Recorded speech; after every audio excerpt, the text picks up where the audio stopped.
Welcome to Unsung Stewards, a podcast series presented by the Ripple Foundation. My name is Dr. Ruth Thomas-Squance, and I'm delighted to be guest hosting for this episode of Unsung Stewards. In this season, we've been talking to stewards who are part of the growing movement to thrive together. I am co-executive director of the Build Healthy Places Network, a national organization working at the intersection of community development, public health and healthcare to advance health equity and collective well-being through multi-sector approaches that center community-led and owned solutions. My work is one of the many reasons I was so excited to speak with our guest today, Yvonne Pacheco. Yvonne is a community connector at Methodist Healthcare Ministries, an organization that is working to advance health equity across the state of Texas. Yvonne's work involves building relationships in communities around South Texas to understand what residents need to thrive and support them in efforts to expand the vital conditions for health and well-being. I sat down with Yvonne to learn how she views stewardship and talk about what it means to bring people into a collective movement to thrive together. It was a wonderful conversation that was full of hope and lessons for anyone looking to support well-being in their community. Hi, Yvonne, and welcome to the podcast. I'm delighted to have you join us to share more about what thriving together looks like in your work.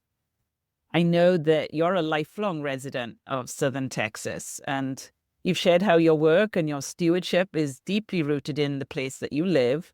So I think I'd love to start there with that and having you ground us in place and share a bit more about the city of Laredo. What do you love about where you live, Yvonne? Hello, Ruth. It's great to be here with you. I am a resident of Laredo, Texas. Just in case you all are not familiar with Texas or South Texas, Laredo, Texas is a border town in South Texas with a deep connection to its sister city. Our sister city is Nuevo Laredo, Tamaulipas, Mexico. Laredo is very unique. It's a very beautiful place. And one of the things that I love most about it is how much we embrace our culture and our roots. We are about 95% Hispanic Latinos. That really shows in the way we live, the way we speak, the way we connect with each other. We're a very tight-knit, family-oriented community. Our family ties run deep here. A lot of us have relatives just across the border in Nuevo Laredo. And we oftentimes go visit. It's this mixture of identities, but it becomes one. And that relationship and our relatives and that connection to Nuevo Laredo shapes really who we are. Our identity is this blend of living in the U.S., right, being American, but also staying true to our Mexican heritage. We go from English to Spanish in one sentence. We're very unique in that way. And I grew up to be very specific in the south side of Laredo, which is an area of Laredo where there's a lot of folks that are still experiencing a lot of challenges. And regardless of all those challenges, there's still this strong sense of community. My parents actually still live there in the same place where I grew up. There's a lot of pride. There's a lot of resilience. And to go a little bit further, just to give you a little bit of background, my dad immigrated to the U.S. from Mexico, from Monterrey, Mexico. And my mom is part of a migrant farm working family. She grew up, spent most of her childhood traveling to Wisconsin with her family to work the field in La Pizca, which is the way, I remember her talking about it, in the fields harvesting cucumber. Both of them come from very close families where family is in the forefront, is stronger than anything. My parents taught me the importance of working hard, not just my parents, but my grandparents, of speaking up for what's right and to always push forward, even when things feel impossible, even when you don't have the system in your favor, you have a bunch of odds against you. They really taught me about work ethic, about speaking up, following your dreams, and working hard. And that's something that I carry with me. Those are values that have shaped who I am, how I see life, and how I connect with others, especially when being out in community, in rural communities, and neighborhoods that have a lot of beauty in them, but a lot of challenges as well. Well, that's a really beautiful description, Yvonne. I really love how you've captured that fluidity of the cultures, that really unique sense of identity. And there's a really strong sense of time, I think, and that being integral to what you've described, that history and that connection to that. And that leads me to my next question. Many stewards have expressed that connection with place and time, and how honoring legacies of the past is an essential part of the what as well as the why of their work. So could you share a little more of your own personal journey? You've mentioned some of that led you to the important work that you are doing today. Yes, Ruth. When I think about that, I think about the different stories that have been shared with me by my parents, by my grandparents, my own story, right? Their struggles, the barriers they faced, and more importantly, their courage and resilience. That stands out. I think that influenced who I am. It is because of them I feel called to do this work that I do.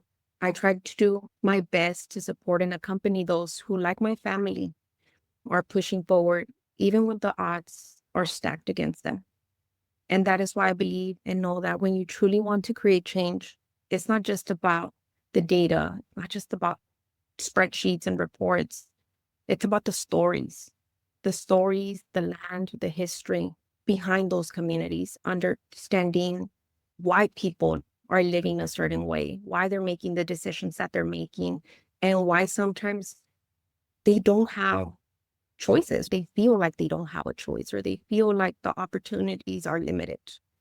It is so important that we understand and we speak to what's important. And we can do that without listening to those stories, listening to the history, listening to the way of life in those communities. Until we have that deep understanding, that human connection, we're not going to be able to support them in a meaningful way, a way that means a lot to them, because they're really the ones holding those solutions. They're really the ones knowing what works, what's not working. That is so important. And I think knowing that my family, my grandparents have shared to me their stories, their struggles, it keeps me grounded. It keeps me knowing that when I'm out there, it is so important to listen and to listen. Thank you so much for sharing that, Yvonne. Absolutely. I love what you were just saying, that it's not just about data. That strong connection that we can't do this work without listening to the stories. And I love what you said, that lead us to solutions, that importance of the stories that really connects us back to what you were saying about land, history, people, and that important word, that understanding values of a community. I do want to say that when I first started doing this work, going out there, going out to community, sometimes I go to a small town of 1,000 population. Others are 4,000, 12,000. Laredo is about 230,000 population, right? So I go from rural to a little bit more urban, and all these communities, they're different. But one of the things that they all have that is very similar is that when you build that connection, that relationship, you get to learn more about the beauty of their community, those assets, those things that bring people together. We make assumptions of what we think thriving looks like for a community that we're not part of. We need to allow those in those communities to dream that up, to think about it. What does it mean to them? If they haven't thought about it, let's talk about it. Let's take a moment to really dream it up. I love that. The opportunity to dream, and what a great learning opportunity for us as we sort of change that to think about it, not just as a nice to have, but a great learning opportunity for us to discover solutions. Thank you. So, we've talked about Community Connector and the work you do. Could you tell us a little more about what being a Community Connector at Methodist Healthcare Ministries looks like? Methodist Healthcare Ministries, we are focused on advancing health equity in South Texas. Our corporate office is in San Antonio, Texas, and we service 74 counties. That's a huge stretch. for an organization that's located in San Antonio corporate office. And we have regional folks that work. We have Wesley nurses, we have counselors, community health workers, but we also realize that to do the work that we want to do in a meaningful way, we have to be more present, more engaged. We know we hold a lot of resources, we hold a lot of power as an organization, but we also know that the real expertise lives in the communities themselves. Our biggest goal is to support the people in the community who are already doing the work. We want to learn more about what it is that they're doing, want to know more about the community. And that means creating space for honest conversations to take place. And that's what we do as community connectors. We go into those communities, not trying to bring answers, but bringing support. We're listening. We're creating that space for them to imagine, plan out, talk about what thriving means to them, what it looks to them, and try to connect them back to the different resources and opportunities that we might have at Methodist Healthcare Ministries. We want to make sure that they understand that we're here. We're one. We're part of your community. We're trying to be present. We're trying to learn from you. And if you need that support, we are here to support and help advance our mission, our goal of advancing health equity. So that's really the role of the connector, is building relationships, building trust, which if we know anything about relationships, Ruth, is that takes time. That takes a lot of time. And more than time, I would also say it takes openness to go in there with an open mind and know that these communities are going to be different to your reality, are going to be different to maybe what you were expecting to see, or maybe what you weren't expecting to see. You're going to see it there. I really hear from the work you're describing around it being in communities, very on the ground. It's very real. And the communities are of all kinds. You're serving 74 counties. And of course, there's going to be different characteristics and naturally different needs. It really speaks to that, what I'm hearing, very intentional effort to acknowledge that in your work. So in order to get to that nuance, those differences, as you've described, it's very relationship based. And I'd love you to share a little more about how you approach that process of building trust with the different communities, and how does that really help you engage in a way that works, that is relevant to each different place, not just engaging in a transactional basis, but making it meaningful. Can you share a little bit about your process or the approaches you have found successful in building that trust? We are trying to move away, and we acknowledge that moving away from a transactional relationship is very important. We want to make it more relational. For me, building trust in communities starts with the mindset, how you approach that community. It's a mindset of humildad, which that means humility, curiosity. You need to be curious. You need to go in there with that mindset that, you know what, I'm here to listen and to ask questions if I'm allowed, right? They invite me in. Let me ask some questions on their history, their values. What is it like to live there in that community? That's so important. What's their lived experience? What do you do for fun? What brings you joy? What brings you all together? That shapes how people show up and what they need. It's going to give you an idea, a sense of who they are, what's important to them. It takes time to know a person, but I do want to say that it even takes more time to know a community. These are people shaped by generations of stories, of struggles, of resilience, and relationships. If you're going to a community of 4,000 population, you best believe you're going to go to the library, the only small local library they have. And I will share, Ruth, there's so many times that I've gone into that library and I ask them, you know what? I'm trying to get connected with somebody from the school district. Who would you recommend I speak to there? And they're like, oh, you can go speak to my cousin. She works there. It's a small, tiny community. Relationships and families run deep. And it's important to show up in that space with that enthusiasm and care, compassion, because it'll be mind-blowing to see how many Gonzalez's are in there, how many Rodriguez's are related. So that's so important. So important that you treat everybody with respect when you go in there, because there's going to be relationships and families. tied to one another. I can think of numerous times where I've showed up to a community and they tell me, are you guys going to stick around or are you just going to leave? So showing up consistently is so important. You need to be genuine and you need to be consistent. You're walking alongside them. You value their insights. You're acknowledging and honoring their stories and support the work in a way that actually makes sense to their community, to their reality. That's when trust really begins to happen.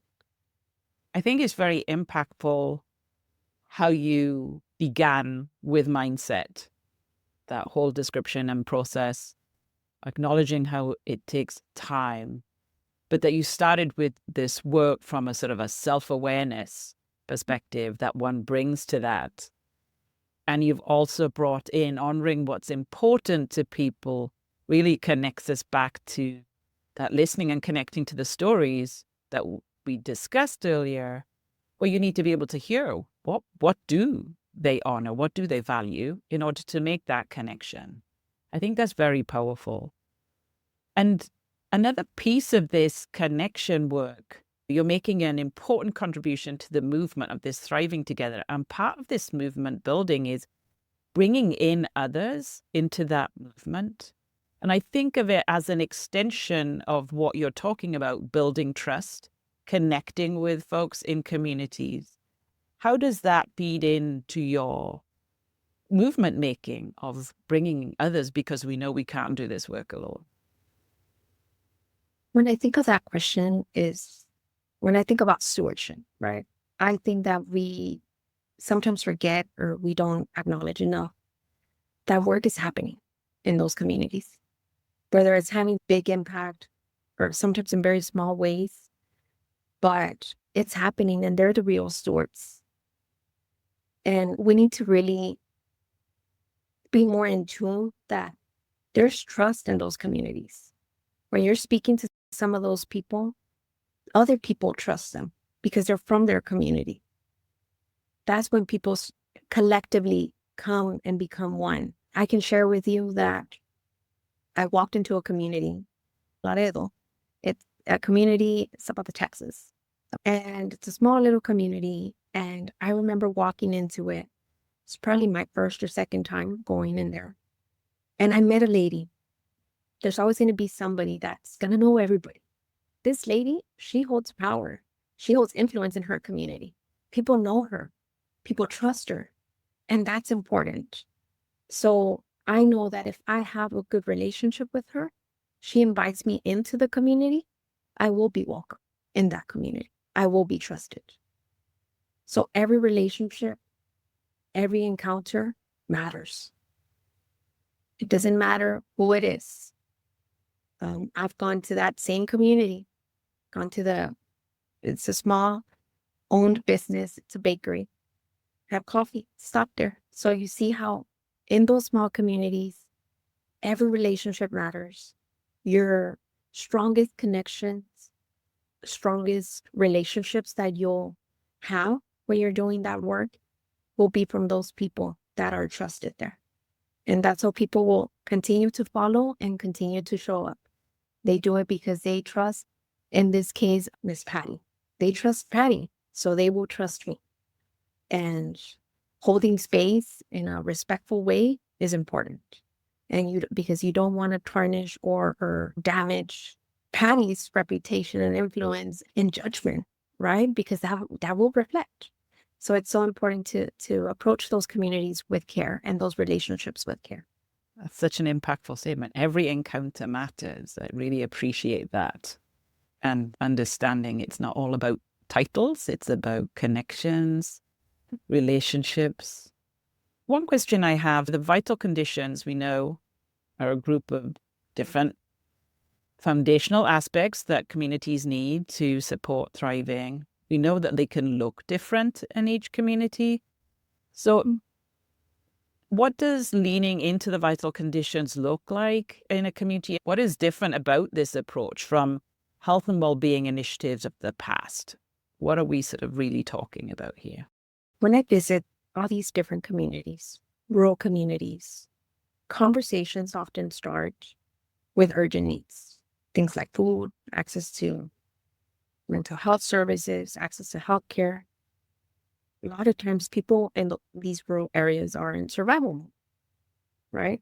Trying to make ends meet. So naturally the conversation starts there. But I see my role as supporting people connect those urgent needs to something bigger. That's when the vital conditions come in. Vital conditions that are supporting that long-term health and well-being. They don't know them by vital conditions, right? They don't know them by that framework, that word. Oftentimes, people haven't had the chance to really think about the bigger picture and how the vital conditions that are necessary for people to thrive, for places to thrive, how they're connected and how they should be there, right? That's where I see my part. That's where I see my role, helping people connect their everyday struggles to the systems behind them, and then gently encouraging them to think about what could be different. A lot of times I do ask, if politics and those power dynamics in your community didn't stand in the way, how would your community look different? What would you have that you don't have right now? What would you expand on that maybe you already have a bit of, but you want more of? That's where a lot of the conversations begin to happen. That includes them being able to dream of green spaces, safe streets, with proper infrastructure, stable, affordable, humane housing, things that we need to thrive, things that they need, things that we all need. It's about acknowledging the urgency while also inviting people to dream, to believe that change is possible. That's really my approach when I'm out in community. When I start talking about vital conditions, we can't dismiss the fact that there's urgent needs also that need to be addressed. So I try to allow them that opportunity to talk about that, but also engage in dreaming up, thinking about the bigger picture and what could look different. Yeah, I really appreciate that thought of creating space to step outside of the everyday, to creatively think about alternatives in community together, to think about what could be possible for your own community. And that's a special place to be when people trust you to share their dreams. I will add that when I do ask that question, that's when you really get to see the beauty of every community and the differences and similarities they have. Because when they take a moment to realize that, you know what, let's talk about this. I can dream this up. It's just nice to hear from them, not to hear from anybody else what we think that community should be, but actually coming from them directly. Absolutely. So lastly, as we think about creating a future where all people can thrive, we've talked a little about what brings a community joy. That question you ask, what brings you joy? What gives you hope in this, Yvonne, that we are moving towards that kind of future that creates opportunities for all people to thrive? Two things come to mind. One is I find hope in the work I get to do at Methodist Healthcare Ministries, working alongside passionate team and with so many committed partners. A lot of our partners are anchored in those communities, right? They're there. Reminds me that change is possible. We're learning together, sometimes stumbling, sometimes failing forward, but always trying to get better at understanding the root causes of health inequities and how we can work more closely with community. And that gives me hope. But I will say that what also comes to mind and what gives me the most hope is the people in the community. Their love for where they come from, that fight, that willingness to fight to ensure that fair and just opportunities are there for everyone, even when systems weren't built for them, even when they're in a situation where they're trying to survive, they still continue to show up. They still continue to push forward. They care deeply about building something better, care deeply about one another. about the community, about their community. Being out there, listening to those stories, to their stories, seeing their determination reminds me of why this work matters. So to me, it's just makes sense for us to take that moment and listen to what they have to say, because it's a lot. That brings me hope. It's a beautiful way to end. It's been a real pleasure speaking with you today, Yvonne. Thank you for joining me, and thank you for joining the podcast. Thank you. Thank you for having me. It's a pleasure. Thank you to Dr. Ruth Thomas Squantz for hosting this episode of Unsung Stewards. I want to thank Yvonne for joining us and for her work to improve the communities she serves. I'd also like to thank the team that makes this podcast possible: Molly Belsky, Leila Hussein, Mark Navarro, and Amanda McIntosh. If you liked this episode and want to hear others, you can rate and review this podcast or follow us on your favorite podcast app so you never miss an episode. I'm your host, Becky Payne, President and CEO of the Ripple Foundation. To learn more about our guests and their work, please visit our website at www.ripple.org, www.rippel.org. We all hold deep gratitude for those who have been willing to share their stories with us.